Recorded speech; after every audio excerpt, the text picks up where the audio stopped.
ఉన్నారు. వెనకాన కూడా రోడ్డుపై వరకు జనాలే ఉన్నారు. ఆముదాల వలస అదరగొట్టింది. ప్రజాగళం అని పిలిపిస్తే ఆముదాల వలస అంతా కదిలి వచ్చింది. కథ ఉందో కథ ఉంది. యుద్ధానికి సిద్ధమా తమ్ముళ్ళు అని అడుగుతున్నా. ఇక ఇక్కడ ఉన్న డమ్మా బుస్ నేత పని అయిపోయింది. అతని ఆటలు వేషాలు డ్రామాలు 19 రోజులే తమ్ముళ్ళు. మనం కొట్టే దెబ్బకి, ప్రజలు కొట్టే దెబ్బకి ఈ డమ్మా బుస్ ఎమ్మెల్యే ఒరిస్సాకు పారిపోతాడు. అయినా కూడా పారిపోయినా పట్టుకొస్తా. అతని పాపాలు తప్పులు నేరాలు అతన్ని వదిలిపెట్టవు, వెంటాడతాయి. ఏం తమిళ్లో ప్రజా కోర్టులో శిక్షించాలనా లేదా అని అడుగుతున్నా. ఒకటి కాదు, రెండు కాదు, ఇలాంటి వాడు స్పీకర్కి అర్హుడా తమిళ్లు?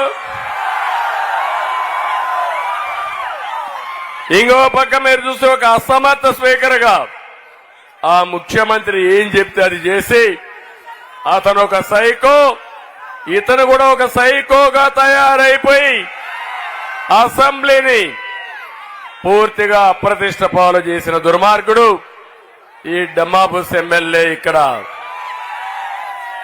నేను ఎప్పుడూ వినలేదు ఈ రాష్ట్రంలో. ఇప్పటికి నేను మీరందరూ చూస్తే 40 ఏళ్లుగా ఎమ్మెల్యేగా ఉన్నాను.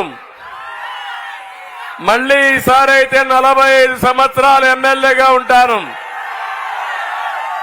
ఈ రాష్ట్రంలో 14 ఏళ్లు ముఖ్యమంత్రిగా ఉన్నాను. 15 ఏళ్లు ప్రతిపక్ష నాయకుడిగా ఉన్నాను. కానీ ఇలాంటి పనికి మాలిన దద్దమను నా జీవితంలో ఎప్పుడూ చూడలేదు. గౌరవం లేని వ్యక్తి, పూర్తిగా అవినీతి పరుడు. తమలో నేను అడుగుతున్నా, ఆముదాల వలసని ఊట్ చేశాడా లేదా ఈ తమ్మినేని? చేశాడంటే గట్టిగా చెప్పండి, కూడా చెప్పండి అవునని. కడాని ఏ పని జరగాలన్నా ఆయన ఇంట్లో వాళ్ళకు కూడా బంగారు కానుకలు సమర్పిస్తేనే ఆ ఇంట్లో దేవతలు కనికరిస్తాయి. అవునా కాదా తమ్ముళ్ళు? ఇంకో పక్క ఇతను అవినీతితో ఈరోజు చూస్తే నాగావళి వంశధార నదుల ఇసుక, ఏం తమ్ముళ్ళు ఆ ఇసుక ఎక్కడికి పోతా ఉంది? మీ ఊర్లో ఇసుక దొరుకుతా ఉందా అని అడుగుతున్నా. మీ ఊరి ఇసుక విశాఖపట్నానికి వెళ్తా ఉంది, అవునా కాదా? ఈ ఇసుక దొంగ ఎవరు? ఎవరు?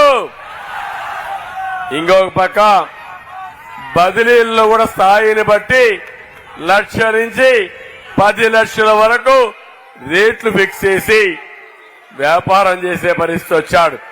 చెప్పేటివన్నీ నీతులు, చేసే పనులన్నీ బూతులు.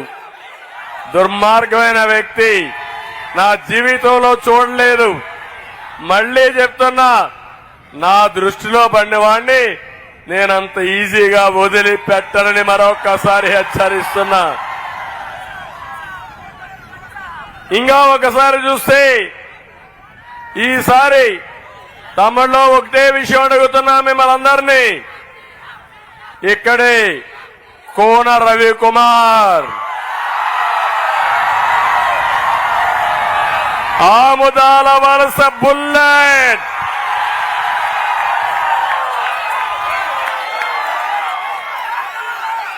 అందరూ సిద్ధంగా ఉన్నారా? మిమ్మల్ని చూశాను. నాకే కళ్ళు తిరుగుతున్నాయి మిమ్మల్ని చూస్తా ఉంటే, అంతమంది కనబడుస్తున్నారు ఇక్కడ. 45 ఏళ్లుగా చాలా సార్లు వచ్చాను ఆముదాల వలసకి, ఎప్పుడూ చూడని స్పందన. దీనికి కారణం ప్రభుత్వ వ్యతిరేకత, అవునా కాదా? ఎట్టున్నారంటే ఎప్పుడెప్పుడా కసి తీర్చుకోవాలని ప్రజలందరూ సిద్ధంగా ఉన్నారు. ఇప్పుడు వస్తున్నాడు ఈయన, ఎవరు సైకో వస్తున్నాడు బస్సు వేసుకొని.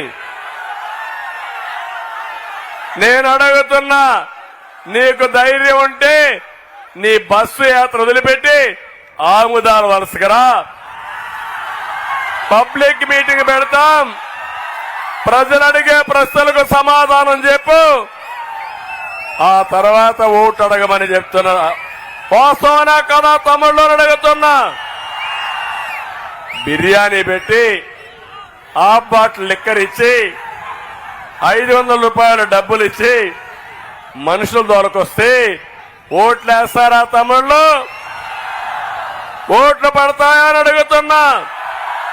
కాదు, రివర్స్ అవుతుంది. అదే ఈరోజు జరుగుతా ఉంది. నేను అడుగుతున్నా, ఈ సైకో ముఖ్యమంత్రిని ఉత్తరాంధ్రకు వచ్చావు, ఈ ఉత్తరాంధ్రకు ఏమి చేశావో సమాధానం చెప్పమని క్వశ్చన్ చేస్తున్నా. నేను మిమ్మల్ని అందరూ అడిగేది, 1 ఎకరాకు నీళ్లు ఇచ్చాడా తమ్ముడు అని మిమ్మల్ని అడుగుతున్నా. ఏమో మా ఆడబిడ్డలకు మంచినీళ్లు ఇచ్చాడా అని మిమ్మల్ని అడుగుతున్నా. మహేంద్ర తన ఆఫ్ షోర్ ప్రాజెక్ట్ ని నేను 553 కోట్లు ఇస్తే జగన్ 5 ఏళ్లలో ₹1 కూడా ఇవ్వకుండా ఎక్కడ వేసిన పని అక్కడే ఉండిపోయే పరిస్థితి వచ్చింది. నేను అడుగుతున్నా, నేను గానుంటే వంశధార నాగావళి అనుసంధానం పూర్తయ్యేదా లేదా అని మేము అడుగుతున్నాను. అది పూర్తి చేసుంటే ఆముదాల వలస బాగుపడేది. నా కళ అది. అది చేయకుండా దుర్మార్గుడు అది కూడా నిలిపేసే పరిస్థితికి వచ్చాడు. నేను ఆ రోజు ఉత్తరాంధ్రకు 2000 కోట్లు ఖర్చు పెట్టాను. జగన్, నువ్వు ఇక్కడికి వస్తున్నావు, ఎంత ఖర్చు పెట్టావని అడుగుతున్నా.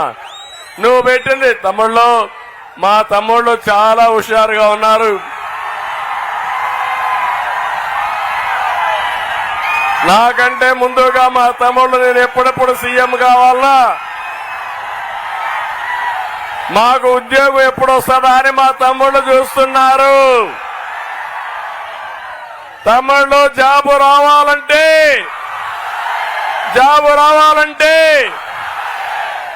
అభివృద్ధి జరగాలంటే గంజాయి ఉండాలంటే, మీకు గంజాయి కావాలా అభివృద్ధి కావాలా? గంజాయి కావాలా ఉద్యోగాలు కావాలా? ఒకటే క్వశ్చన్. ఉత్తరాంధ్రకు పొడిచానన్నావు, ఏదో చేశానన్నావు. నేను 2000 కోట్ల రూపాయలు 5 ఏళ్లలో ఖర్చు పెట్టాను. నువ్వెంత పెట్టావో చెప్పే ధైర్యం ఉందా అని అడుగుతున్నా. ఒక రోడ్డు వేసావా అని అడుగుతున్నా. ఒక పరిశ్రమ వచ్చిందా అని అడుగుతున్నా. ఒక కాలేజీ పెట్టావని అడుగుతున్నా. నువ్వు చేసింది ఏముంది? ఇంకా బటన్ నొక్కతా అని అంటాడు. బటన్ నొక్కడం కాదు, బటన్ నొక్కితే ఎంత ఇచ్చావు, బటన్ నొక్కి ఎంత బొక్కావో సమాధానం చెప్పమని సవాలు విసురుతున్నా. తమిళలో మీరు ఒక విషయం గుర్తుపెట్టుకోవాలి. ఈ ముఖ్యమంత్రి 10 రూపాయలు ఇచ్చి మనలందరినీ మోసం చేసి 100 రూపాయలు దోచేసే దొంగ, గజ దొంగ, బందిపోటు ఈ ముఖ్యమంత్రి అని చెప్పి నేను మీకు తెలియజేస్తున్నా.